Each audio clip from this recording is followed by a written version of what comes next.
Alors pour la piscine qui était du côté sous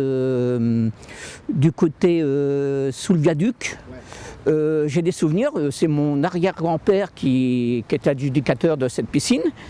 Et j'ai une anecdote. Mon père m'a toujours dit que l'arrière-grand-père, il tenait cette piscine. Alors c'était avec la ville de Laval, mais il avait une buvette. Et quand l'eau n'était pas chauffée, l'eau était... et il y avait de la gnôle, il vendait son coup de gnôle aux nageurs qui sortaient de... et c'est une anecdote que mon père m'a toujours racontée. Mon père a appris dans la Mayenne, mais il a appris dans la Mayenne l'autre côté, celle qui a été construite après la guerre, parce que la première a été détruite pendant les bombardements de 1944.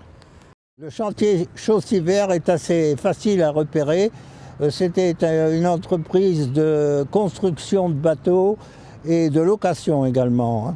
Donc c'est à ce niveau-là que se situait la piscine, composée de 2 pontons assez larges, heureusement.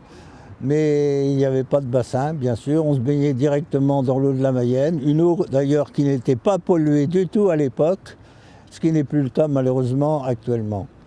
Et c'est avec plaisir tous les matins, au mois de juin, que nous nous rendions à la piscine, par le halage, souvent en footing d'ailleurs. Et ces cours se passaient toujours avant le début des cours à l'école normale. Donc on a appris à nager dans des conditions quand même idéales, ce qui nous a permis plus tard de pouvoir éventuellement, puisque nous sommes enseignants, d'apprendre à nager à nos élèves.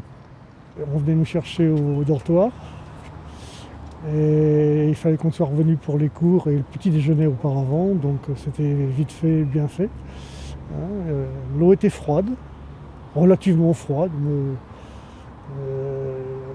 l'eau était relativement propre, c'est-à-dire qu'il ne fallait pas mettre le pied au fond du ponton, il y avait un plancher qui était quand même plutôt du genre boueux. Pas si propre que cela, en tout cas c'était un contact particulier.